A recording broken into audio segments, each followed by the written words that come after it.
welcome to the Pitchfork podcast for March 13th, 2021. If you guys like the stream, hit like button, hit share button. Make sure you let people know that I run the stream. With that being said, let me go ahead and open up my Discord and get the Skype lines open. All right. So I'm having a bit of an interesting day. I'm not in the greatest mood right now. So if you call in and you call in with nonsense, I'm telling you, you're going to get that work today. So, my thing is on this channel, man, people tend to want to, people want to just try to just spew their nonsense. And the one thing that I'm not going to let you do is spew your nonsense. You spew that nonsense here, you're going to prove it.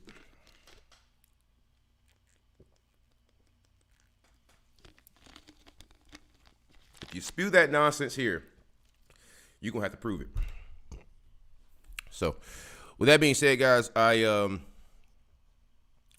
am not a big fan of some of the people out here.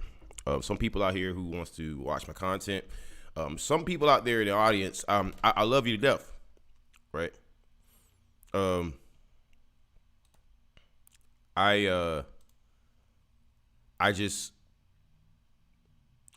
have no love, right? No love for people out there who push certain things. And I just want people to know that there's a reason why I say the things that I say. That there's a reason why I've been so upset with the political right lately, because they're shit. They're garbage. They're pieces of shit. And I gotta be honest with you. I gotta be honest with you. But today I'm gonna start off with a story that doesn't have anything to do with the right. That's something more to do with the left. So I will be capturing this and doing a live edit, because right now I'm not in the greatest mood. See, we start recording. All right. So here we go. So let's get into this story here. Cuomo staffers have stopped showing up to work as scandals mount, sources tell New York Post. Cuomo has faced calls for his resignation from top Democrats. Again, this is originally done by the New York Post, but it shows up on Fox News. So the one thing I want people to understand is that right now, Cuomo is in a lot of trouble. There's some staffers who are not even showing up to work. There are some staffers who are not even showing up to work. Oh, my God. They are not showing up to work. That is, whoo. Oh, my God. Wow. Oh, my God. Disillusioned staffers are abandoning embattled Governor Andrew Cuomo, sources said. I hear that most people aren't even coming to work, and offices at the Capitol are empty, said one well-placed insider in touch with staffers in recent days.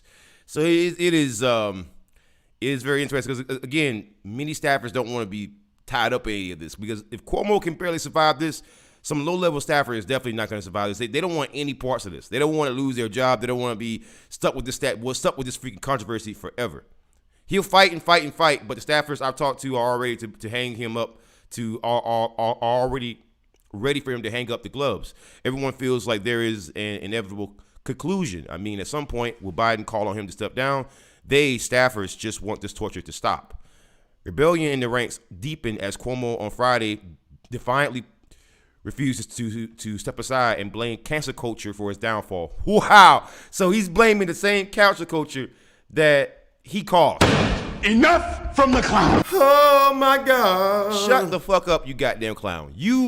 I remember doing the whole Brett Kavanaugh thing, the Weinstein thing, the Epstein. Again, what was said there, it's up for Kavanaugh. I totally get. He was absolutely right. But my thing is, right?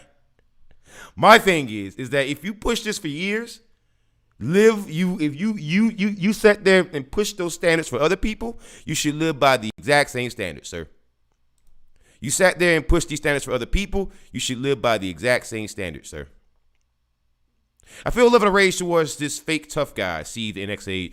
The guy thinks he's the toughest, the hardest working, he's the smartest. The truth is, he's anything but. He's the weakest, he's the dumbest, and he's the most shallow of them all. He is genuinely a very small man who pretends to be big. The former aide said many staffers are not coming into the executive offices, but choosing to work to work remotely or at vaccine sites instead. They are increasingly worried their careers are in jeopardy, just as they are beginning to see the light at the end of the tunnel after working around the clock for months during the pandemic. And again, that is pretty damning because you got people not showing if it don't work.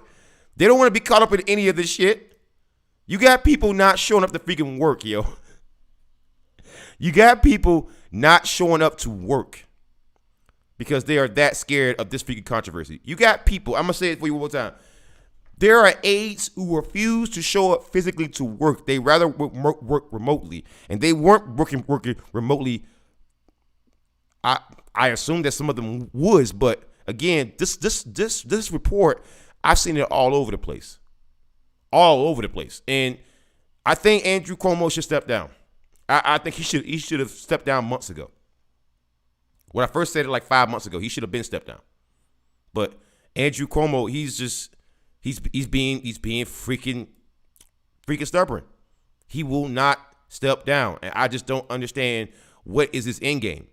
People don't trust you right now, man.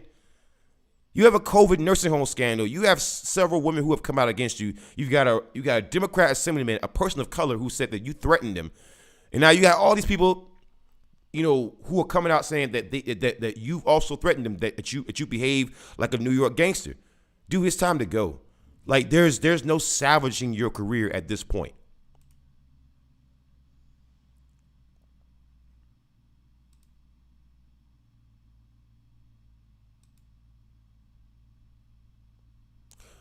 All right, so there we go. First live edit done. It's gonna be about Cuomo. All right, so let me go ahead and get some more news articles done. I want to try to get as much done as I can. Like probably maybe get 4 or 5 live edits done. That way I can just get some out there for you guys. Also do a minute or less content. That's the original content, and I also do shorts from my cell phone, so I can try to like give you guys content every day, so you guys are getting something to chew on. And there's some.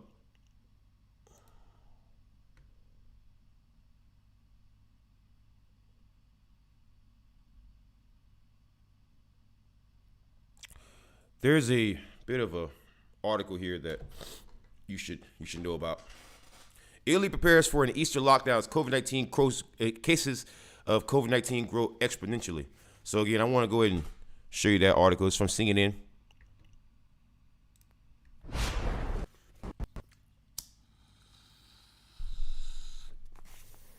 Before we get into this article, 420 spoke if you got him. 420 spoke if you got him.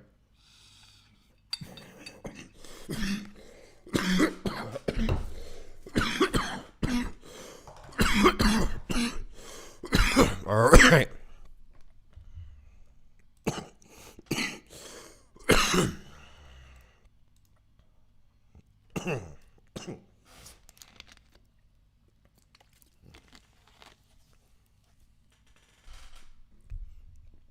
All right. So let's get into it. All right, so this is going to be an article from CNN, and apparently Italy is going to be locking down again. So Italy prepares for an Easter lockdown as COVID-19 cases grow exponentially. This is about Italy, and so you might want to know about this, guys. This is going to be huge, major news. They are locking down again.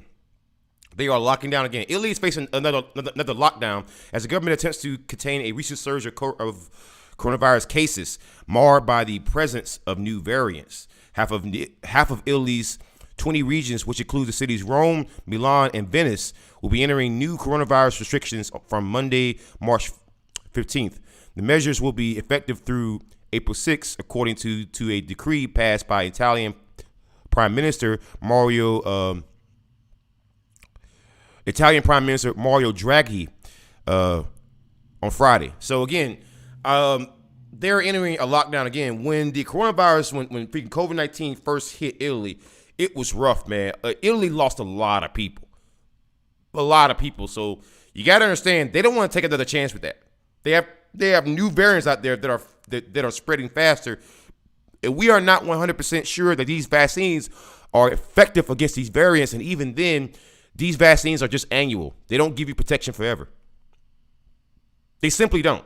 And there's some companies out there, some health so-called health experts who claim that, listen, if you know anything about the flu or the cold or viruses like this, you would have realized a long time ago this is going to be an annual shot. Coronavirus is not going away. It's gonna mutate several times throughout the freaking years, decades, and however else long it just remains here.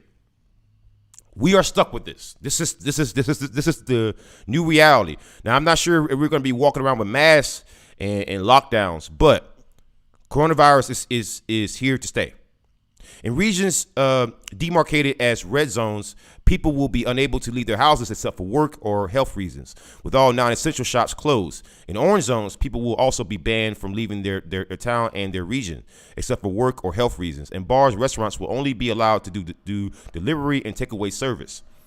Affected regions will be labeled red or orange, depending on the level of contagion. Regions that report weekly COVID-19 cases of more than 250 per 100,000 residents will also automatically go into lockdown, meaning that other regions could also be affected during this time period. So right now, they're not taking it. They're not taking any chances, man. I gotta say, I totally get why. And again, there's gonna be people out there saying, "Oh, this is stupid, this is dumb."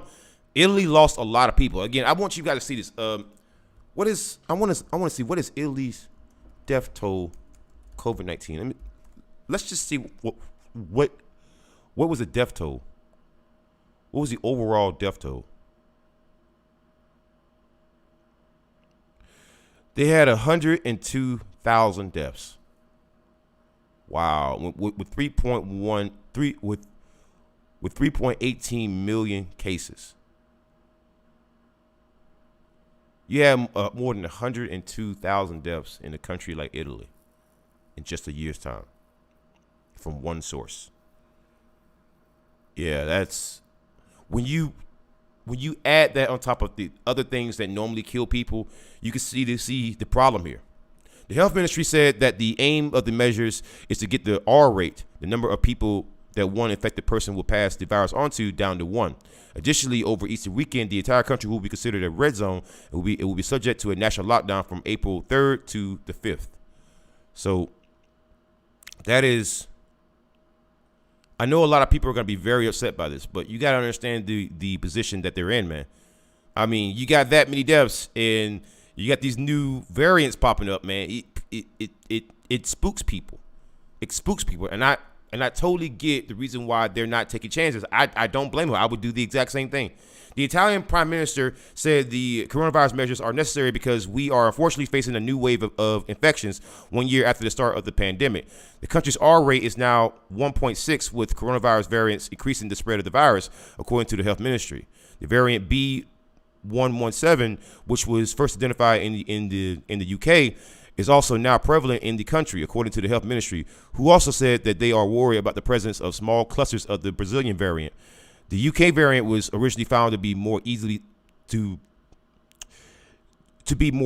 transmissible, and the new data published in the medical journal, the BMJ, supports the claims from UK officials based on preliminary data that the variant may be more deadly as well. Wow. So again, when you have a variant, and you got studies out there saying, hey, this variant might be more deadly than anything that we've seen before, even if you get the virus. And I remember I was reading that part too. They were saying that there's a chance that vaccines may not work completely against these new variants, because again, you're only talking about an efficacy that is under 100%. So either way you look at it, these new variants, we don't know much about them because they just popped up, man. They just popped up. So you don't know if those vaccines are only effective for like a month, 2 months, 3 months with these new variants. You have no idea. And and until more research is done, there is no such thing as over preparation being too hazardous. Meanwhile, the variant first reported in Brazil, known as P1, may be up to 2.2 times more transmissible and could evade immunity from previous COVID-19 infection by up to 61%, according to a modeling study released earlier this month by researchers in Brazil and the UK. Speaking at a vaccination center at Rome's Fiumicino,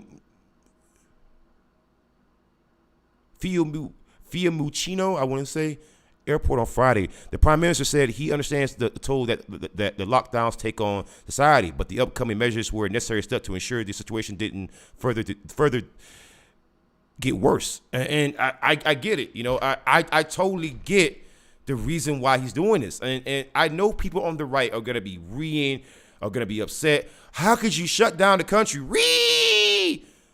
But people have to kind of get that this man does not have a choice. He does not have a choice. Right? I am aware of that today's measures will have consequences on children's education, on the economy, and also on the psychological state of us all, he said. Italy was under a national lockdown from March to May 2020. However, there have been many localized lockdowns in regions across Italy since. So it is very interesting that this is happening now. But I mean, I'm not shocked by this because the UK and Brazilian variants, man, they have been wreaking havoc because we aren't really sure if these variants, right? We're not even sure if these vaccines could even stop these new variants, or there might be a variant that comes along that we just aren't seeing. And how do we know that vaccines are going to be effective against that particular version? We just don't know, man. And you got people out there who are just getting upset. Lockdown, and just not thinking about the bigger picture.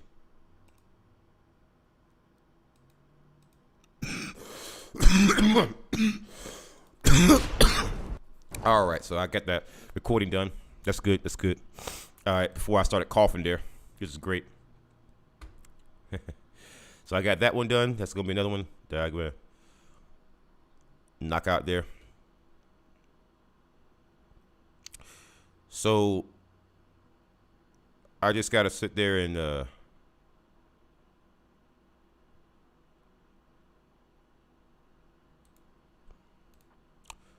covers a few more things. See.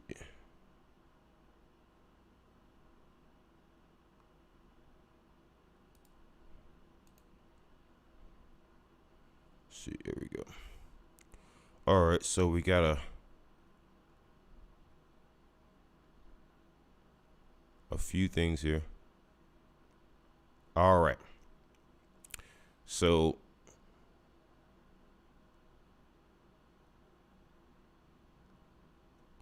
all right, there we go.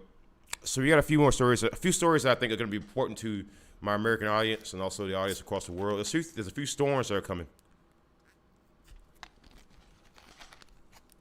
There are winter storms that are coming that are going to be probably worse than anything that you've seen before. Believe it or not, even though we're heading into April, we're into March and next month's going to be April. There could be some more winter storms and heavy rain that are coming across. And this is going to affect multiple states, man. So this is very, very important news.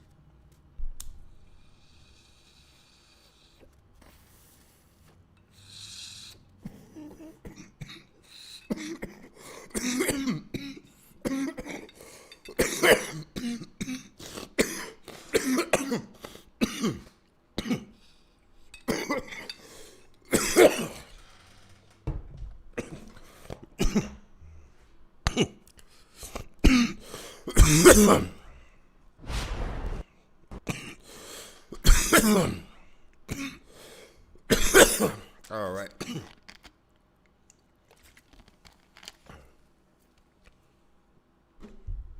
All right. So let's go ahead and record. All right. So this story is going to be kind of important. Millions are under winter storm advisories as blizzards and heavy rain move across the U.S. So once again, some of these storms that you're going to be seeing are going to be worse than what you've seen before. And people need to know about this. People need to know it's going to be affecting a lot of states, man. So you might want to gear up. You might want to go ahead and go to the store and get your supplies now. If you can, lessen the impact of winter hitting your home. If you can go ahead and get your snow chains for your tires for your vehicle. If you can already go ahead and take preparations now, go ahead and start getting on the phone with your state senator and your state congressman. Go ahead and start talking now. Say, hey, what is the plan? What is the plan?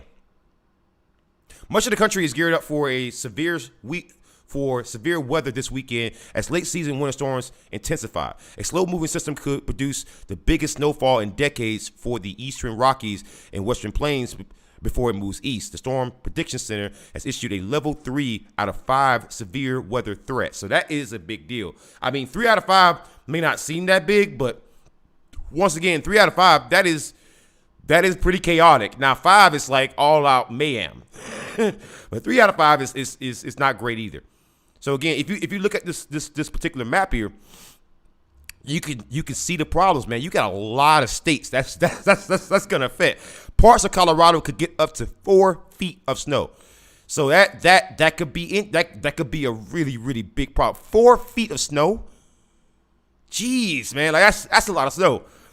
That's a lot of snow. Parts of Wyoming, including Cheyenne and Nebraska, are under blizzard warnings, while there are winter storm warnings and advisories in effect for other parts of the region, CNN meteorologist Tyler Malden said. The system will bring heavy rains of around 4 inches across the Midwest over a 72-hour period before it slowly moves to the East Coast next week, bringing wet days with it.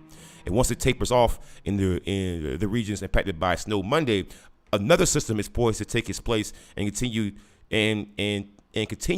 delivering winter weather, Malden said. So parts of the U.S. are going to be hammered by snow, and then immediately after that, you're going to get another freaking storm. And that's just, again, that's why I want to do this video, because it is not something that I would normally cover, but man, it could be a really, really wild time in the U.S., man. Blizzard conditions. Snow through central portions of the U.S. is expected to ramp up Saturday, but likely won't reach its peak until Sunday, Malden said. Denver could see up to 2 feet of snow, with the Front Range Mountains and foothills possibly seeing up to 4 feet. The highest elevations of southeast Wyoming could see more than 4 feet of snow. More than 4 feet. Man, that is going to be crazy trying to drive through or trying to go to work through or trying to walk through. This area is no stranger to March snowfalls. In fact, March is actually the snowiest month of the year for portions of Colorado and Wyoming. In Denver, each of the top 10 March snowstorms totals over a foot of snow. This year could be added to that list. The snowfall totals currently forecast are absolutely historic. The National Weather Service office said, and they are actually in Cheyenne, right? So it is very, very interesting to hear them say that. The snowfall totals are absolutely historic. Like their forecast. So you could be looking at a major lockdown. Like no movement, or people just can't move. People could be trapped in their homes. Like, we should really, really take this seriously. The federal government should go ahead and nip this in the bud now, because you got multiple states that are going to be affected. On Sunday, the severe storms will push east into Arkansas, Mississippi, Louisiana, and Tennessee. Those are southern states. So it's gonna shift from the north, and it's gonna just hover there at the freaking Midwest and just hammer them. And then it's gonna go south, and it's gonna go eastward. And I'm telling you, this is actually March. This could continue into April. The federal government needs to actually step up now. We need to start holding Joe Biden accountable now. Get on the phone, call your state senator, call your federal level politician, call the White House, ask them, what is the plan for this? What are y'all going to do for this? Because this cannot be another repeat of Texas, man. It cannot be another repeat of Texas. The federal government has to freaking step in. Because if they don't, this is going to be a freaking disaster. You're talking about a storm, right? Again, I want to give you a list of the names that this storm is going to absolutely affect. This crazy blizzard. You're talking about Wyoming, right? So where is Wyoming? Wyoming is up in here, right? You got Colorado, right? You got Washington State. You got Oregon. You got parts of California that's gonna get freaking like actual snowfall.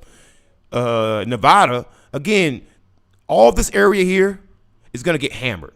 All that's gonna get hammered. Arkansas, Mississippi, Louisiana, and Tennessee. You got Texas and Mexico as well that's gonna be affected. Colorado, Wyoming. You got so many states that could. I mean, you got Nebraska. You're talking about something that could potentially be. I wouldn't say as huge as the winter storm in Texas, but in terms of snowfall overall, it could be worse. It could be worse. A tornado watch is in effect until 6 p.m. Central Time Saturday for northeast Texas and east central New Mexico, as severe weather is expected to move through the area. Texas and New Mexico, tornadoes. Texas just suffered the worst winter storm I have ever seen Texas suffer in my lifetime.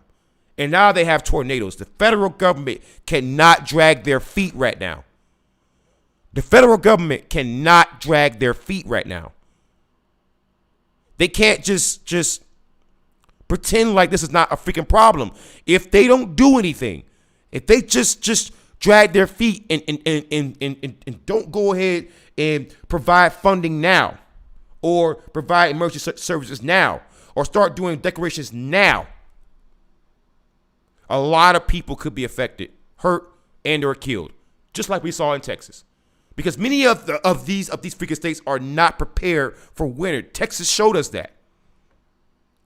A lot of these southern states that have a lot of freaking deserts, they are not prepared for winter because they aren't used to it. The country's weather and landscape for the past 10 years, from what I've seen, has been changing. You're getting longer winters, sometimes and in some areas, shorter winters.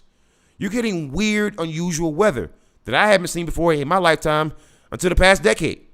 And I'm over 30. So, I mean, there is some serious shit coming, and I hope the federal government is prepared for this. Rain threatens flooding. Flood alerts are also a big concern for this system in the Midwest, with some rivers nearing flood stage. The anticipated heavy rain could take the rivers to dangerous levels. Flooding is also a threat on Sunday, particularly across portions of Missouri, Kansas, and Illinois. Other states such as Arkansas, Oklahoma, Kentucky, and Indiana also could see flooding, especially if multiple storms pass over the same locations, according to forecasts. Widespread rainfall totals through Sunday are expected to be in the 2 to 4 inch range, but some isolated spots could actually exceed 6 inches of rain. Like I said, you're not talking about winter storms or tornadoes that are on the way. Flooding is the biggest problem. Flooding does, in my opinion, in terms of natural types of disasters, flooding does the most damage to human structures. Flooding is the one thing that is, again, fires. You can just put water on freaking fires, but flooding, that is a much more difficult problem to deal with. If you don't believe that, go sit through a middle of a Category 5 hurricane. It's not just it is not so much the wind that gets you. It's the amount of rain, the amount of water that's pouring from the freaking skies. That's just absolutely massive. And you're talking about some areas could get 2 to 4 inches, and some areas even 6 inches of rain, with tornadoes and a freaking blizzard that's on the way. The federal government, I have not seen any response from them. I've not seen any kind of statement. Joe Biden is playing with goddamn fire right now. He's playing with fire right now. You saw what happened in freaking Texas, right? You saw what happened there. Do you think the federal government is taking this shit seriously? Do you honestly think that? Because if you do, I got some questions for you. They cannot drag their feet. They cannot pussyfoot around with this one, man. You're talking about you're talking about a storm system for the ages. You're talking about a storm system for the ages. Blizzards, tornadoes, 2, 4, 6 inch rains. You're talking about 8 to possibly 14 different states They could be facing natural disasters right now. And the federal government has said next to fucking nothing. That's scary. That's horrifying. Where's Joe Biden? Where's the federal government? Step up and say something. This shit is not going away, man. And y'all, everybody out there should be raising hell. Call your congressman. Call your senator. Ask them, what is the plan? You cannot end up like damn Texas.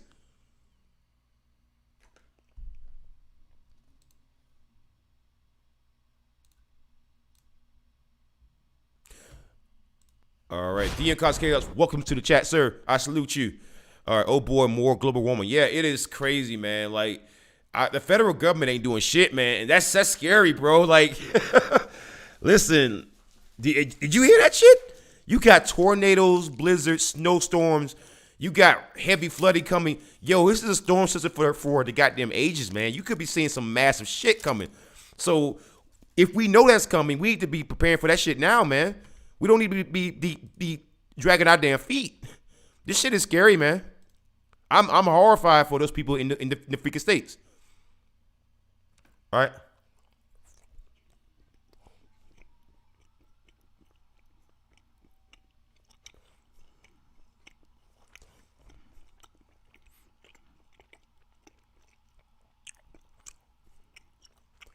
So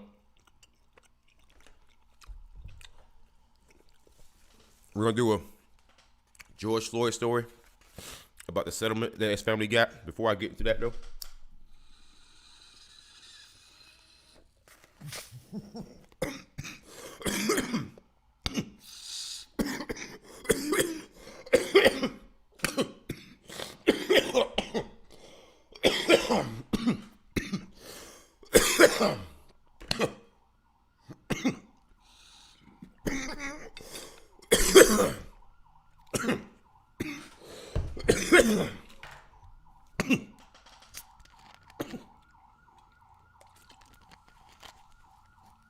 All right, so let's get into this.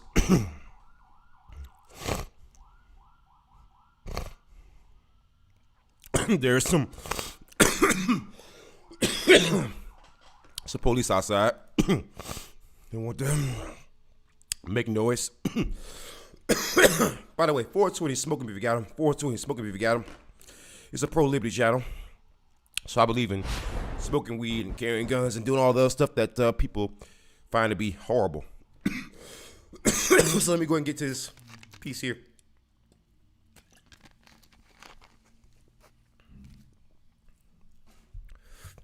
All right.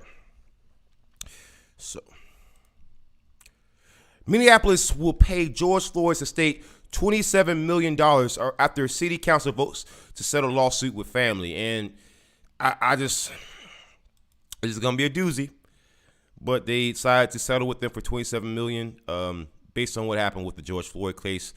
I'm assuming that if you're watching this, you've already seen the video, so I don't think we need to go over it. But I feel so bad for that man's family, man. Like to watch that man die on camera and to have him beg for his mother. That's just, you have people out there who try to justify nonsense, try to justify horrible things happening to people, by saying, well, he had a past, he had this, he had drug. It's like, have you no empathy? Have you no empathy at all? The city of Minneapolis will pay the estate of George Floyd $27 million after the city council on Friday unanimously voted to settle a lawsuit with his family. George Floyd's brother, Philnise Floyd, said that he would return the settlement millions if it meant he could see his brother again. And, some people out there are going to say, oh, sure, you say that. Oh, that's not true. You don't know. If they were really close, there's a lot of brothers out there that would do that. I have an older brother who's a high school principal who did some horrible things to me as a kid.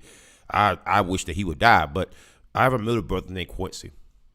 Quincy, he was there for me when I needed him. I mean, we didn't always have the best relationship, but I love Quincy, and I would gladly give up millions if it means that Quincy gets to live forever, man. Because people like that deserve it.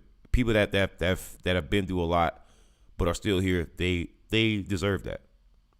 And I think that when people out there are going to automatically say, I think he's lying. He would get back all the millions. I think that's just so cruel. That's so horrible. And I feel for this man's family, man. Like, it's kind of bittersweet, watching your loved one change the world, watching your loved one force people in this country who deny realities, forcing them to see things that they either refuse to see or just too oblivious to notice. But at the same time, though, the cost of that change is your loved one's gone. So it's kind of like a tightrope walk. I mean, you of course don't want to praise the death of your loved one, but at the same time you want the change. And I wish that people out there would have allowed change to happen without there being a bunch of violence or someone suffering, someone begging for their mother to just see that change. Why couldn't we just admit to simple realities without this having to happen? Why do we need lawsuits? Why do we need riots? Why do we need protests? To just acknowledge simple realities. And man, that video was just insane. To this day, I cannot watch that video again. I can't watch a man beg for his mother. I can't. Like that's I don't think some people out there, and I'm gonna go ahead and say it, call me racist. Some white people out there don't seem to understand the impact that has for us. In the black community, when you have somebody who's dying or has been shot or just generally is gonna just pass away, the first person that they beg for is their mother. And I understand that different people do the exact same thing, but for us, that's something that when we heard that, it that's what struck me. I knew what I was watching was definitely wrong. When the man started begging for his mother and they still didn't stop, no. That's when you lost me from the start, but that's when you definitely lost me. And then to hear people justify that. That's why people out there who says, there's context, there's nuance. I don't want to talk to you. If you say anything other than that was wrong, that was terrible, then I don't want to talk to you because you're a bad person. And by the way, outside we got the police out there right now. So let me give me a second. I got to do a live edit. Let me go see what's going on. Give me a second.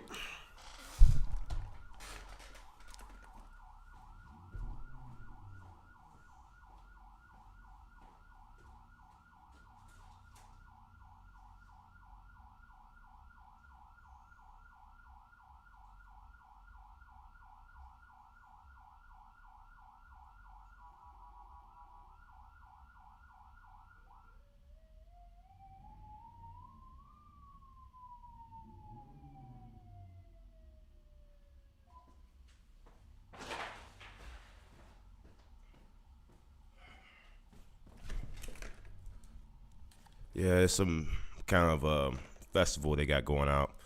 That's okay. I gotta just edit that down. That's all right though. But again, I think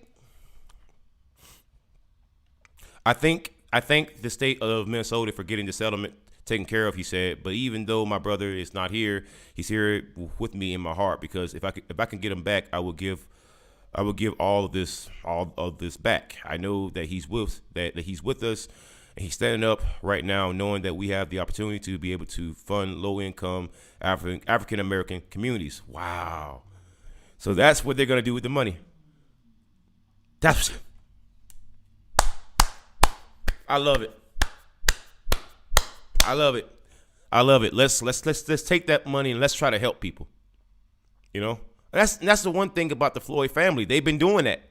They've been giving all kind of money and they've been just putting it back into the community. Because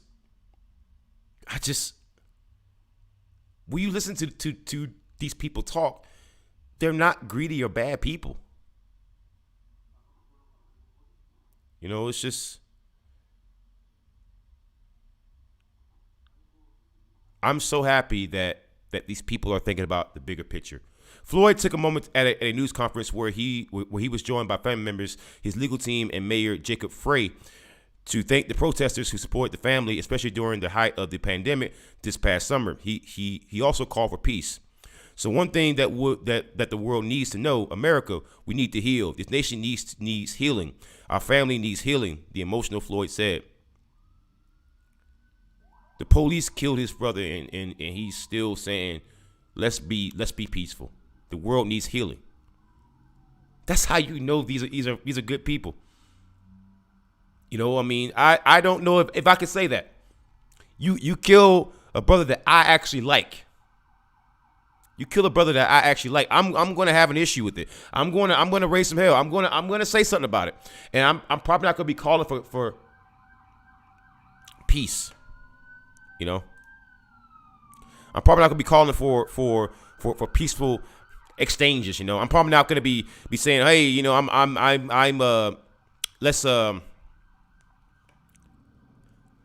probably not going to be worried about the country healing. In fact, I would probably say the country needs to goddamn burn.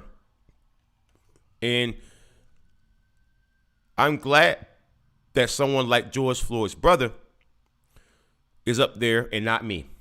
Because I always spoke the goddamn truth. George Floyd's sister, Bridget Floyd, said in a statement, while we will never get our beloved George back, we will continue to work tirelessly to make this world a better and safer place for all. She said the foundation she started in her brother's name will honor the legacy as a community-minded volunteer. The news comes as jury selection is underway for the trial of Derek Chauvin, a former Minneapolis police officer accused of killing a 46-year-old black man in May 2020 by kneeling on his neck for almost 8 minutes. Floyd's final moments, recorded on video, led to widespread protests against police brutality and racism under the Black Lives Matter banner, as well as incidents of unrest and looting. Chauvin has pleaded not guilty to second-degree unintentional murder and second-degree manslaughter charges. He's also pleaded not guilty to third-degree murder, which was reinstated in the case on Thursday. In July, Floyd's family had filed the federal civil rights lawsuit against the city of Minneapolis and the 4 former officers involved in his death. A lawsuit said the city fostered a culture of excessive force and impunity within the police force and failed to terminate dangerous officers. Frey told the reporters the settlement reflects a commitment shared by Floyd's family towards racial justice and social progress. We need to be unrelenting, he said. We need to be unapologetic in our pursuit of a more equitable local government and a more just approach to community safety in our city, and we will be. Minneapolis City Council President Lisa Bender offered her deepest condolences to Floyd's family, friends, and the community. No amount of money can ever address the intense pain or trauma caused by the death of George Floyd's family or to the people of our city, she said. Minneapolis has been fundamentally changed by this time of racial reckoning, and this city council is united in working together with our community and the Floyd family to equitably reshape our city of Minneapolis. It is nice to see that the city and the family are coming together and, you know, instead of fighting, because it's too easy to fight, right? It's too easy to fight. Instead of fighting, they came together and they're trying to change their city for the best. I mean, what conclusion could be better than this? What conclusion could be better than this? Family applauds police reform. At a news conference announcing the settlement, Ben Crump, of Floyd's family attorney, lauded the city for changes to the police department. The settlement is not just historic because of the $27 million paid out, but for the impact on social justice policy reforms and police reforms, he said, because the financial compensation most directly impacts George Floyd and his family, the future of his family. But it is the policy reforms that affect all of us. Days after Floyd's death, the Minneapolis City Council voted to ban chokeholds, requiring other officers to report officers that they see using chokeholds. So again, there's no excuse. If you see that and you don't say anything, you are guilty. And to intervene in such cases. At that time, the mayor vowed to help change the way the city's police department operates, saying, now we can finally get this right. And in July, the mayor and police chief, I'm not going to even try that freaking name, announced changes to the department's use of force reporting requirements that place a stronger emphasis on de-escalation. The agency is scheduled to see funding cuts after a December in which the city council voted to redirect $7.7 million from the police budget to other programs, according to a news release. The plan funds mental health programs, directs funding towards increasing capacity within the Civil Rights Department's Office of Police Conduct Review to investigate complaints about police officer behavior, and redirects some non-emergency calls to other departments. Wow. So again, it is just amazing.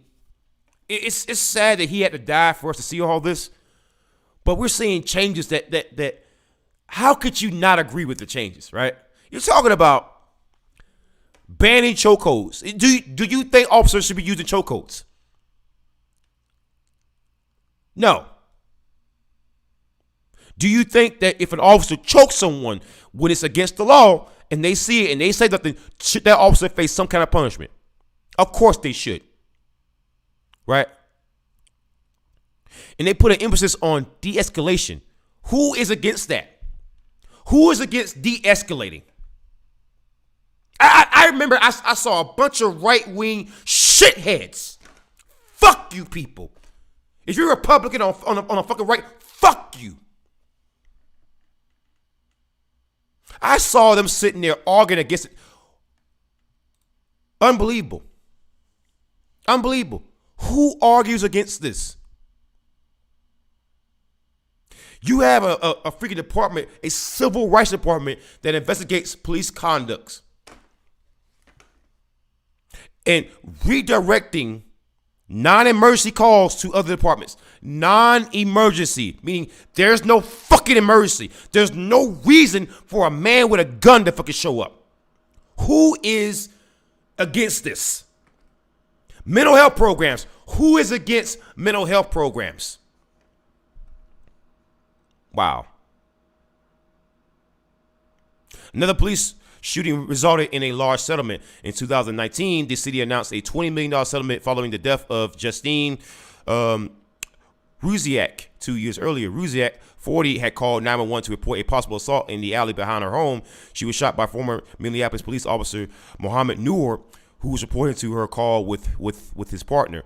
Ruziak's 2017 death drew widespread attention in the U.S. and in her native Australia. She had moved to Minneapolis to be with her fiance and was killed a month before her wedding. Noor was convicted of third-degree murder and manslaughter and was sentenced to 12.5 years in prison. He's appealing the sentence. Wow. A month before your wedding. And you did. Wow. And there's people out there who's arguing against reforms. If you're against this shit, I want you to know I don't want to talk to you. I don't want you to subscribe to the channel. I don't want you to watch any of my videos. I want you to go the fucking way. If you are against any of the fucking reforms, you are a bad person. I'm going to repeat that. Yes, I'm going to assert that you are a bad person. At that point, you are a bad person. There's no other way to go about that or to even say about that. You are a bad person if you are against any of the fucking reforms. You are a piece of fucking shit and should be treated as such.